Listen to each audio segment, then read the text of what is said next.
we were going to talk about why social media is absolutely awful if you're a celebrity, if you're a mainstream celebrity. If you're an internet celebrity and you've built your platform that way, that's a little bit different. But Zoe Kravitz has regrets over speaking out on Will Smith's Oscar slap. Duh. Basically, the idea here is that after this happened, she was like, look, that was a bad idea. And then she got pushback because there is no right answer, right? There is no right answer in these situations. It's a scary time to have an opinion or to say the wrong thing. Zoe Kravitz is torn on getting involved in the Will Smith-Chris Rock slap discourse. The incident that shocked Academy Award viewers over around the globe is still fresh in the Batman star's mind after she publicly condemned the King Richard actor on social media. Quote, I'm torn about what to say right now because I'm supposed to just talk about it. I have very complicated feelings around it, she admitted during an interview with the Wall Street Journal. I wish I had handled it differently, and that's okay. My point here is that what she said that rang the most true with me is she said, I'm expected to have an opinion about it. Why? Why do you have to have an opinion on absolutely everything? I want a celebrity to embrace the power of I don't care. Just... What could be worse? So she gives her opinion, right? One side's going to tell you she's wrong. The other side's going to tell you she's wrong. Sure. But she's also entitled to her own opinion. She could say whatever she wants. She just said, here's a picture of my dress at the show where we are apparently now assaulting people on stage. But she's saying she regrets now she regrets it. She's overthinking it. Here's the thing that I always recommend when a hot take happens, when something happens, everyone's like, what do you think? What do you think? Because people have asked me this. They're like, what's going on? What's happening? And I'm like, I'm going to wait for 24 hours before I comment on this. Yeah. And y'all can just chill. Thank you. Because I'm not going to say anything crazy and I'm not going to say anything too early. And that has never done me wrong. Like, you need to give it some time. She didn't need to say it. I mean, she could have just posted her picture of her dress and been like, hashtag whatever, Yves St. Laurent or whatever she was wearing. But I don't think she has to regret saying anything. Right. I mean, this, like, you're going to be wrong no matter what. Have an opinion. Like, we think because you're alive, you probably have an opinion on it because you were there. You don't have to express it. You may feel that way because your publicist is saying you should comment on it. The other part is, like, I think you're right. Generally wait 24 hours, especially if you're not specifically involved in it. You're a bystander. Like, you don't have to have an opinion. I don't think what she said is that crazy. Like, that's her take on the situation. She shouldn't. I hate this thing where they're like, well, maybe I shouldn't have said like, that's fine. That's not even that controversial. Like, it is weird that he got up on stage and like weird, yeah. sort of hit this guy. Ordinary. But most people don't have the same problem. Most people, what it is they get hot under the collar. They feel like they have to say something. They say it. It's stupid. They regret it. They delete it. How many times do celebrities say something really dumb, then they delete it because it's clearly stupid to say? It was like the comic writer Eric Larson made something the other day. The only way this country will heal is if they drag Donald Trump out onto the White House lawn. Wow. And, you can't wait 20 minutes and like, do you really need to say that? I'm not saying don't say it. I'm saying that give yourself the time to decide whether it's a good idea to do so. But social media has created poor impulse control. Right. You need that dopamine hit from the likes now. Right. Yeah. I think part of it is, so like her sudden like, well, maybe I shouldn't have said something. I feel like it must come from like maybe Yves Saint Laurent isn't like working with her anymore, because if she was like supposed to, as part of her deal, most of the time they borrow these dresses, right? So as an exchange, a lot of times with social media now, it's like you have to post in it and tag us. Right. And so maybe the brand pushed back and was like, look, like you looked great, but you mentioned the controversy and we don't really want to be involved with that. Now we don't feel like it. Like if she has faced some behind the scene backlash that we're not seeing, I'm sure it's not that big a deal. Anyone would work with her. She's a famous star. She's a rock star. Yeah. I also want to point out that she talks about it's a scary time to. I'll read this. This part is really funny. It's a scary time to have an opinion or to say the wrong thing or to make controversial art or statements or thoughts or anything. I was just reading an article earlier today about the USC Annenberg Inclusion Initiative, which's job is basically to look at everything made in Hollywood and say not progressive enough.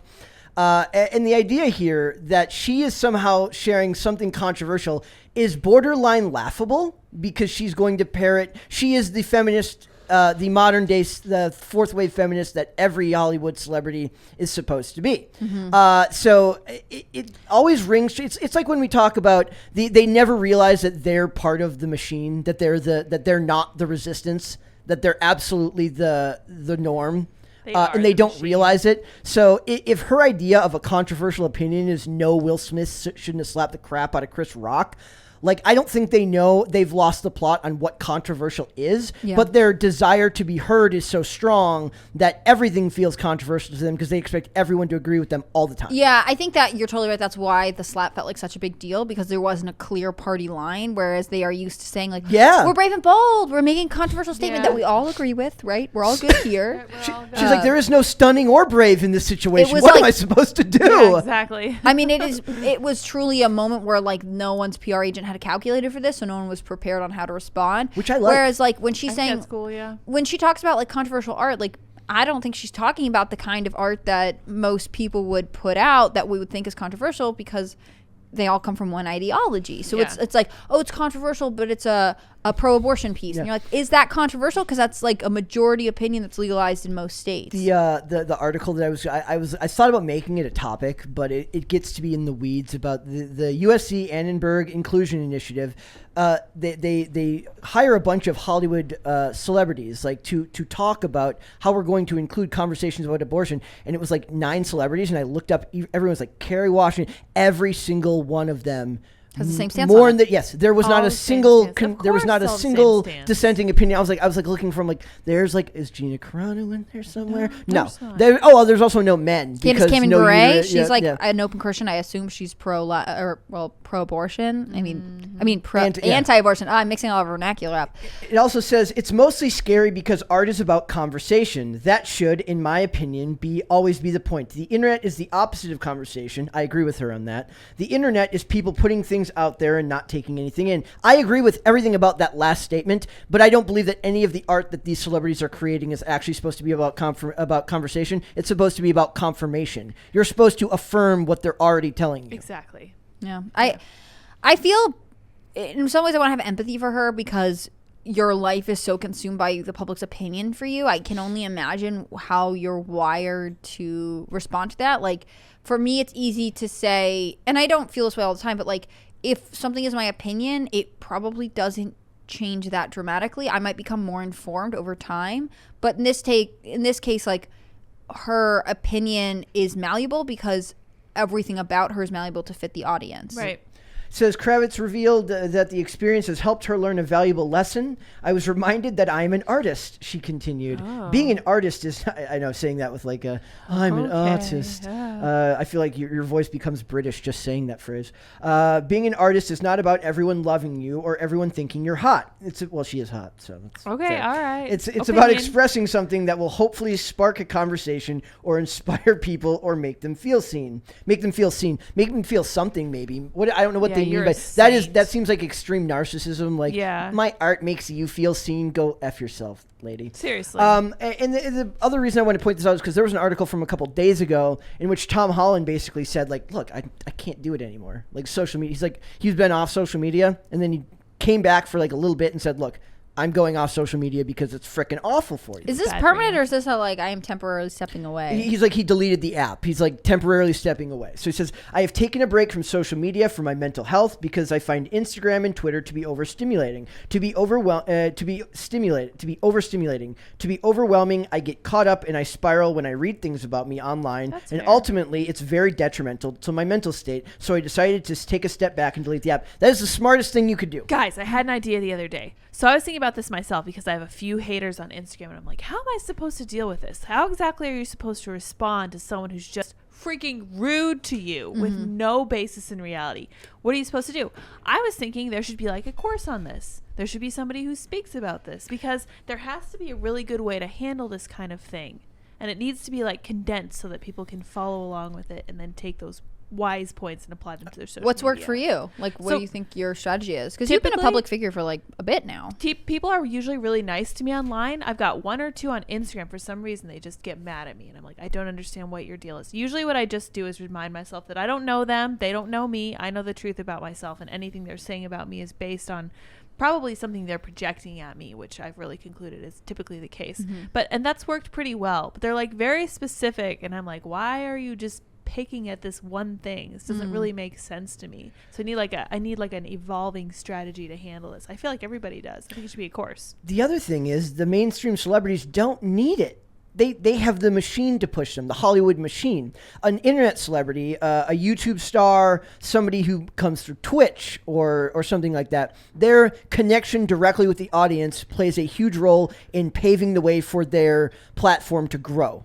A Tom Holland of the world doesn't need to talk with people online for his platform to grow. I agree with you for the most part, except that influencer marketing is such a huge deal right now. So like Tom Holland could continue to be a successful actor and get cast in all kinds of movies, but in some ways his, let's say, brand, meaning like his manager and his publicist and whoever is like in his circle who's helping him like build his career, might point out that is losing revenue. I mean, Zendaya, I knew she was on Disney Channel, but she also went on Dancing with the Stars. I'm referencing her because they're dating, as far as we know. The rumor is he was leaving social media because they broke up. Ooh. But, that's sad. I don't think that's true, but like she also, I mean, she's beautiful and she's built like a runway model, so she's also in a million campaigns for all sorts of luxury brands, which for the most part gets featured on her Instagram. Right. That platform is extremely important to her. And maybe she would choose to walk away, but you have to admit that that's losing hundreds of thousands of dollars a year. She could continue to act, but she would leave money on the table, so to speak. Well, then you have to decide whether the money left on the table is worth your mental health. Totally. Tom Holland says it is. Also, it's different for like he's not going to benefit from. And I think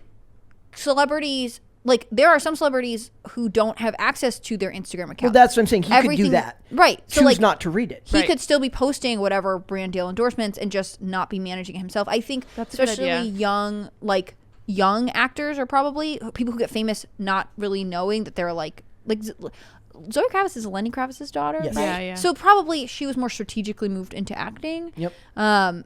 Someone who had like a personal relationship with their platform, like you did, like you. That was my had personal it account. Because, and then you had this like public platform when you started producing IRL, and then it built a following that you didn't necessarily ask for. You know what I mean? Yeah. So he has 67.8 million followers. That's a lot. And from his handle, it looks like this was his personal account. Mm-hmm. So I don't know if he maybe just never handed it over to someone to manage it for him. And now he's feeling the pressure of almost 70,000, 70 million people. Right. Like if you grew up using social media the way most of consumers use social media, which is like as a personal platform, it's very different. You're not disciplined to say like, I'm going to turn it off now. They won't even give Adele the passwords to her account because she posted that like racy pic. It's also impossible to like actually use it the way normal people use it, because you post something and immediately you're bombarded with responses, good and bad. Love and you can't actually engage that way. Yeah. Like I get messages on Instagram, and like I have time to like read them. I don't always have time to respond because I'm busy. If I'm busy, Tom Holland is very, very busy. So Zoe Kravitz, it says that she responded to some of the comments on her picture. Like which that's insane to me. She's engaging with it too personally. I think that's what they're both doing. Like I don't think you need to do that in that respect. It's not like, healthy. It's not good. First of all, you're not changing that person's mind. Right. Ever. You're not.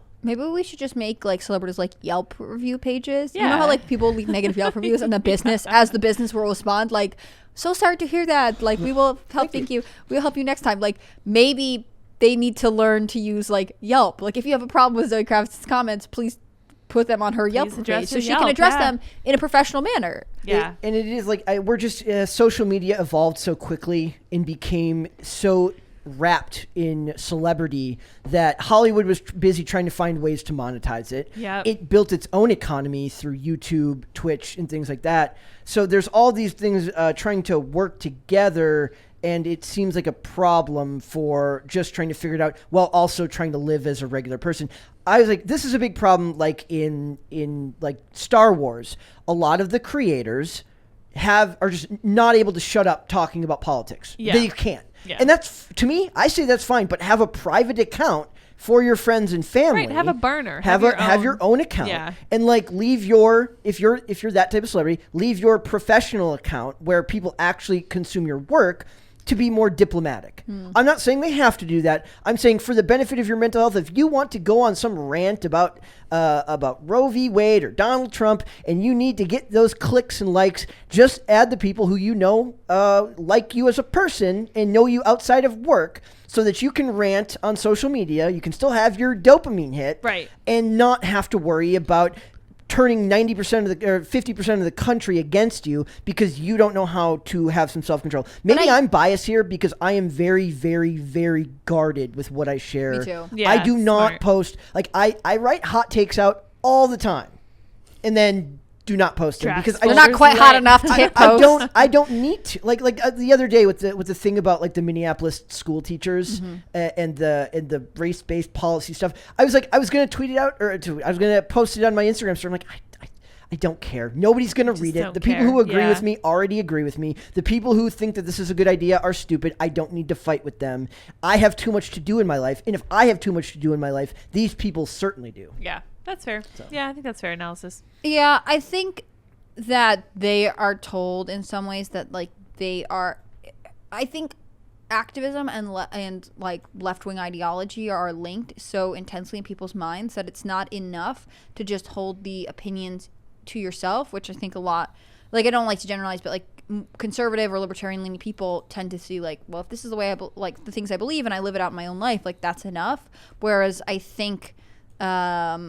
Like a good cult, you need to like continue to expand. So with Hollywood, like the virtue signal isn't just an optional thing. It's you have to do it. That's a fair point. It's not enough to get the personal dopamine hit to talk to your close friends about it. Like if you are not openly promoting these things, then you start to be suspicious, right? Yeah. Like when people didn't post. I know the famous example is like the black squares. Like oh, so did you not like actually support that? You know what I mean? Like that's a fair think point. There's it's part of their economy. It's within their own professional economy. It's a form of currency. The thing is, they're just doomed to fail in some respect, and that's why I can't help but feel a little bit of like empathy for some of them, which is like you don't even realize how trapped you are. Thanks for watching this clip, guys. If you want to see full episodes or follow us on social media, links are in the description below. Bye.